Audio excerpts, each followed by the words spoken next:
Welcome to CKLA Knowledge 5, Lesson 7, The Aztec, in the Palace of the Emperor.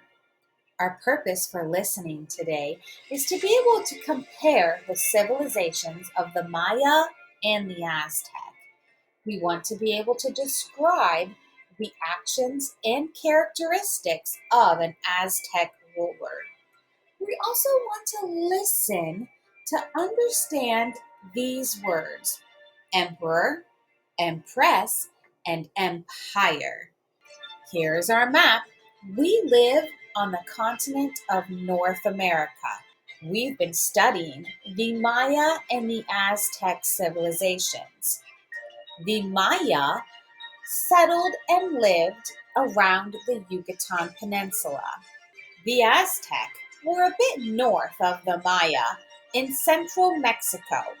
So far, we have learned many things about the Maya and the Aztec.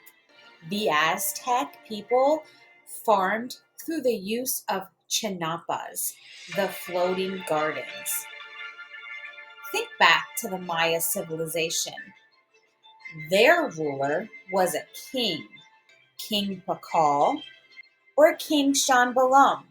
In today's story, you're going to hear a made-up story about a real emperor, Moctezuma, who ruled the Aztec Empire a long, long time ago. Listen carefully to find out what kind of leader the Aztec had and how it was the same or different from the leaders the Maya had. Moctezuma, the second emperor of the Aztec people, commander of the fierce Aztec army, highest of high priests, was moving through his immense palace in the city of Tenochtitlan, the capital of the Aztec Empire. Before him walked one of the four most important Aztec nobles who served the emperor. Dressed in brightly colored cotton clothing, the nobleman's head was encircled by magnificent tropical bird feathers that stuck out of a headdress made of gold. This fancily dressed nobleman led the way through the halls of the palace toward the throne room, passing one of the enormous dining halls and turning down a corridor running between two large libraries. Far behind in the gigantic palace lay hundreds of bedrooms, including the great emperor's, where the bedsheets would be slept upon just once and then thrown away. Behind him, the nobleman heard the steady slapping of the emperor's golden sandals upon the floor, and the swishing of leaves as nobles fanned the emperor's body to keep him cool as he waited. They entered the throne room. It was more than half full already, with men and women looking down silently, for they knew that the emperor was approaching and no one was allowed to look at the emperor's face. Those who were wearing shoes had already slipped out of them, for they knew they must take them off in the Emperor Moctezuma's presence. The feathered nobleman stopped as he approached the throne, standing aside and turning his eyes downward as Moctezuma walked forward and sat down upon his jeweled throne. Moctezuma was a man whose wealth could not even be measured. In his palace were entire rooms filled with gold and silver and everything from fabulous hand-carved jewelry to masks. Now another of the emperor's noblemen spoke. "O speaker," he began. This was the emperor's most important title, for it meant that it was he who was thought to speak to the gods in order to keep them on the side of the Aztec. "O speaker, today there are lords here from the eastern part of your empire. Lords are owners of land. They come to pay their respects to you, but also to bring more details of the strangers who come from the east." The noblemen brought the lords forward. The emperor said, "We have reports of strangers riding upon huge deer. What have you seen with your own eyes, and what have you heard?" Now the oldest of the visiting lords, forcing himself not to look upon Moctezuma's face, told the emperor, I too have seen these men, but now their leader has done something we do not understand. He has ordered his people to burn the wooden ships at sea. They are now camped on the shore with their deer. Moctezuma was giving his full attention to the man's words.